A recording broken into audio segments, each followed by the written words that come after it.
Nope, not a new Land Rover. This is a new Hyundai, and not just any Hyundai. This is the new Santa Fe.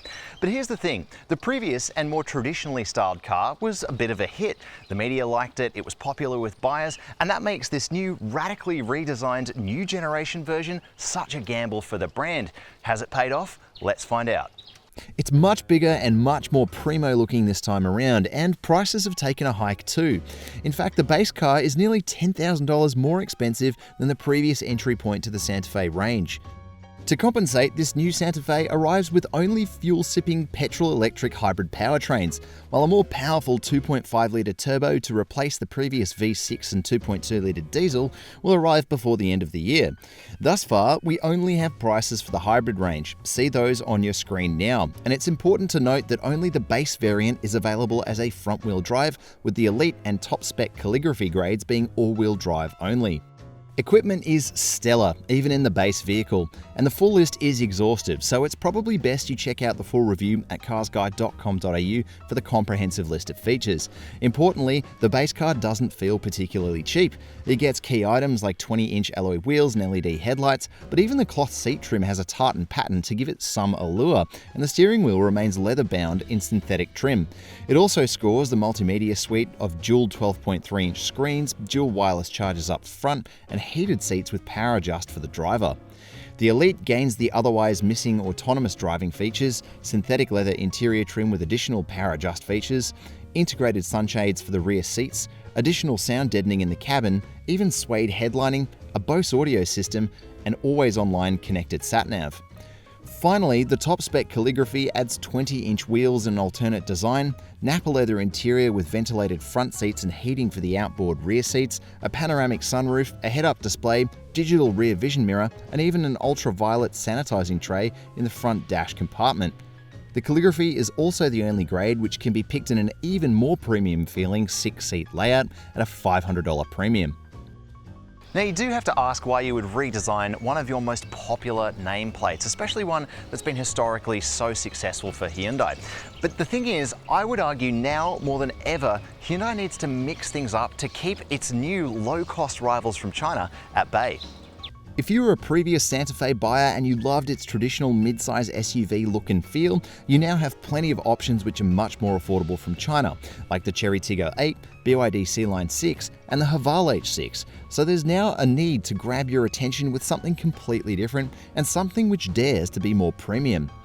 Clearly, someone on Hyundai's design team is a huge fan of the Land Rover Discovery 3 and Discovery 4, as the new Santa Fe adopts a similar boxy look with more than a bit of a hint that it wants to take you on family adventures both on and off the road.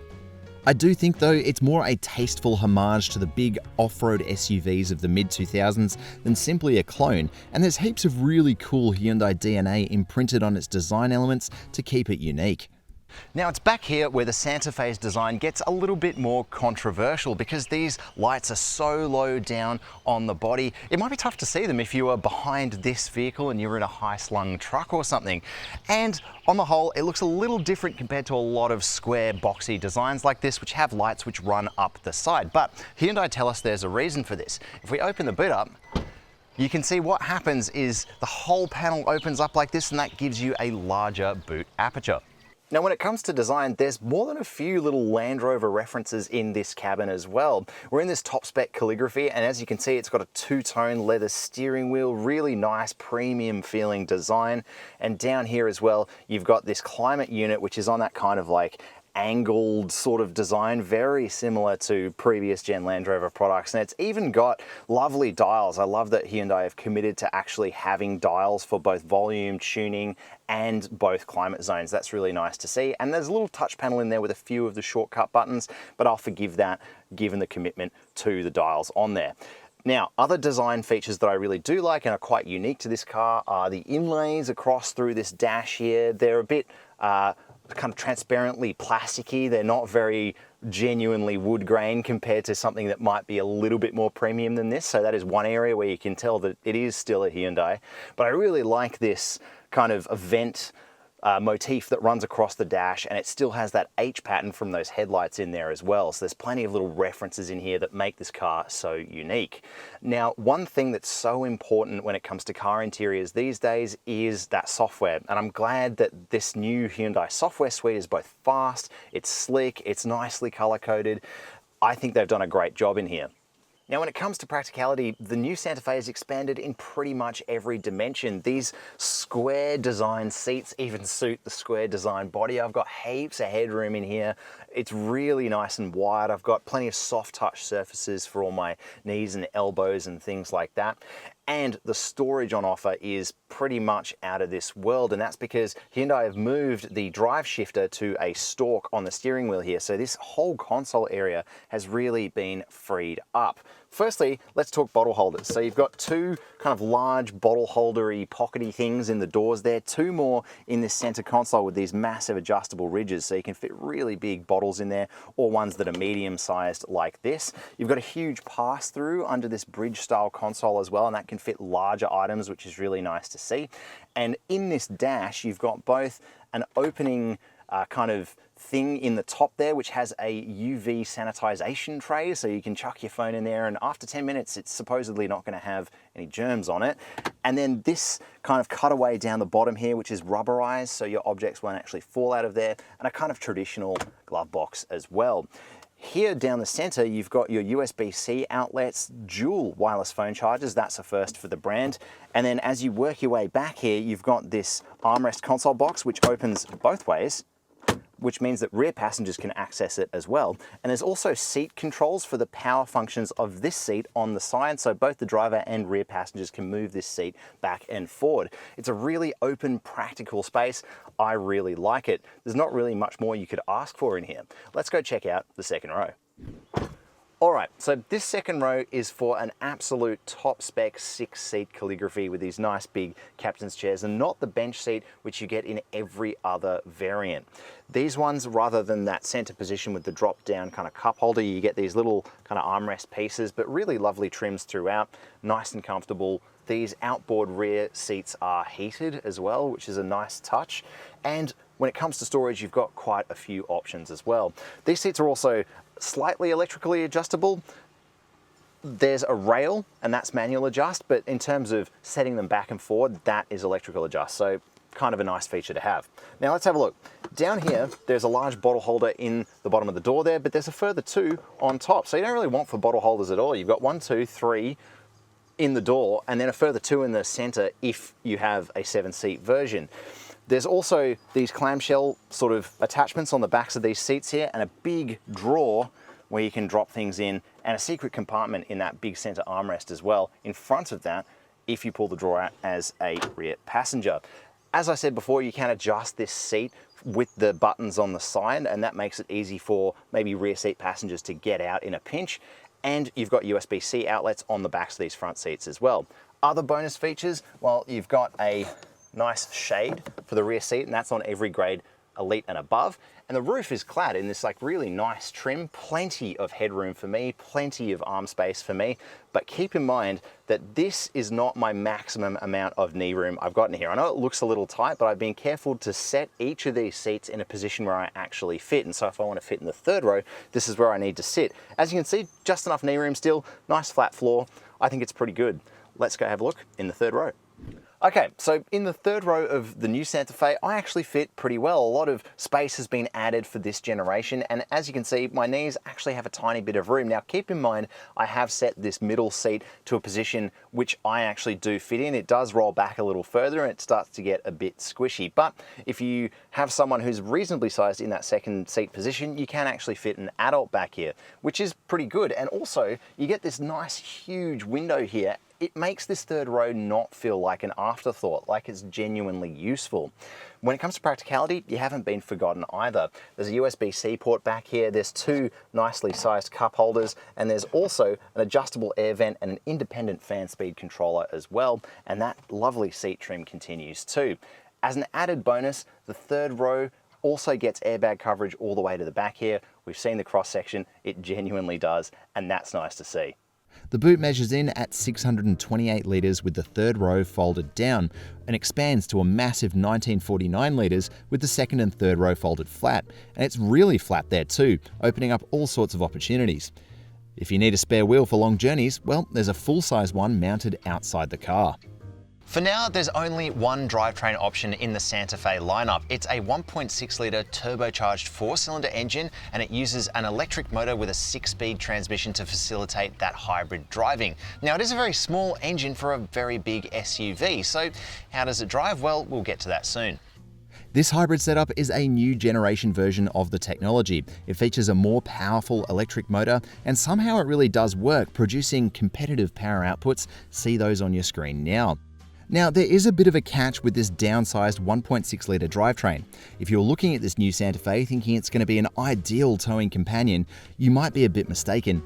You see, the brake towing capacity for the hybrid variants comes in at just 1650 kilos, well short of the 3500 kilos you might expect from a ladder frame SUV. The brand tells us that the 2.5 litre turbo will be able to tow slightly more, but it won't be by a lot. So this new Santa Fe aims really high with its look and feel. But does it drive the same way that it looks? Well, for the most part, I'm pleased to report that it kind of does. Visibility out of the cabin is stellar with this really upright kind of window and big glass house setup. It's really easy to see out of, especially on those multi-lane setups. And for the most part, it's really quiet in the cabin as well, because if you've got a car that looks this premium, it's got to feel this premium. And if you've got lots of noise entering the cabin like just any other car, then it's not really good enough. On all but the most coarse chip surfaces, there's a really nice level of sound deadening in this cabin. And that's for everything except that base model front wheel drive, which does miss out on a little bit of extra sound deadening when it comes to acoustic glass up front. Now, Hyundai's no longer doing its completely locally tuned ride and handling program, but I've got to say, the ride on all variants of this new Santa Fe is really quite compliant. It's balanced over both axles, it feels like really secure on the road, it filters out bumps really nicely too. So I don't really have any problems with the ride in this car at all. It feels about as plush as it looks from the outside. Steering is something we've had issues with on Hyundais before because a lot of the more recent cars are quite heavily electrically assisted when it comes to that steering tune, but I'm glad to say here in this new Santa Fe, the steering feels reasonably organic. It's got this nice chunky wheel and the feedback from the front wheels is really good too. I will say that the all-wheel drive models feel quite a bit more secure on the road than the front-wheel drive model, but the front-wheel drive isn't too bad compared to its rivals. Now, this 1.6 litre turbocharged hybrid drivetrain doesn't sound like a lot of engine for a car this big, and it's true, it isn't really a lot of engine for a car this big. It's one area where the Santa Fe doesn't maybe feel as primo as some of its rivals because you really do need to kick it in the guts to get that kind of extra power going when you're on the freeway for overtaking maneuvers and things like that. I'll also say that it doesn't feel completely underpowered, especially when you're driving around town. It's really smooth and it's probably about right for what most drivers will use this car for. Just keep in mind that it doesn't have the towing specs that this design probably suggests. And while we haven't taken it off-road on this drive program, I'd expect it to not be as capable as this design suggests either, so keep that in mind. If you are looking for better power, there is a 2.5 litre turbocharged version arriving later on, before the end of 2024. So if you are looking for something that can tow a little bit more than this hybrid drivetrain, or maybe feels a little bit more powerful, a little faster for those kind of freeway overtaking maneuvers and things like that, then maybe look forward to that drivetrain instead. Now, one thing I will call out with this hybrid drivetrain though is it's super smooth, especially around town. This is a new generation version of this drivetrain, and the extra power from the electric motor really makes quite a big difference. Even though this is a big SUV, it does feel like it's got just enough get up and go from a full standstill, and it's really smooth when it shifts gears as well, which can't be said for previous versions of this drivetrain either. So yeah, I'm really impressed with how refined it feels. It's just not the most powerful in the segment. So overall then, where does that leave our Santa Fe? Well, this is probably one of the most impressive vehicles I've driven this year. It's smooth, it's refined, it drives really nicely, it's got balanced suspension over both axles, and all of that adds up to really sell this sort of semi-premium promise that comes with the design. Now, you might be down a little bit on power and capability compared to the outgoing bigger engine options, but the fuel efficiency of this new 1.6 litre hybrid is impressive, with the combined number coming to just 5.6 litres to 100 Ks, and that's regardless of whether you pick a front or all-wheel drive version. On our drive program, we saw a mix of fuel consumption across several cars. It seemed to sit between about 6.5 litres to 100, topping out at about 8 litres to 100 kilometres. Those are significantly higher than the claim, but still pretty good considering the shape and size of this thing and how we were driving it on the launch. We would like to get this car back for a longer test and get a little bit more into it. The new Santa Fe was yet to be rated by ANCAP when we shot this video, but every new variant gets the expected list of active safety items and then some. Check out the full review at carsguide.com.au for more on this. Only the base Santa Fe misses out on highway driving assist, which features distance, lane following and lane change assist controls. There's also an array of 10 airbags, with the curtain airbags extending all the way to the third row. Now, frustratingly, there are a whole bunch of active safety items which do interfere with this otherwise very smooth drive experience. For example, the lane keep assist, the traffic sign recognition, and the driver attention alert. It feels like they're constantly alerting you of things, even when they're not an issue. Ownership is the usual Hyundai stuff. You get 5 years of warranty, 5 years of roadside assist, or even longer if you keep servicing it with the brand. And then on top of that, there's a competitively priced 5-year cap price servicing program. It's not as cheap as Toyota, but it's pretty good. It might be much more expensive than before, but the new Santa Fe still manages to feel like great value no matter which variant you hop into. It looks fantastic, it's great to drive, and it's got a really premium feeling cabin as well. The only thing you might want to keep in mind is it probably doesn't have the same kind of towing capacity and possibly not the same kind of off-road ability that this new rugged design seems to suggest. Still, this is an example of everything Hyundai needs to be doing to stay ahead of its newfound and lower cost rivals in this SUV space. Our pick of the range, probably the Elite. It offers the right amount of kit at probably the right price, at least I think so. And if you want to read more about the Santa Fe range and what's coming in the future, make sure to check out our full review over at carsguide.com.au.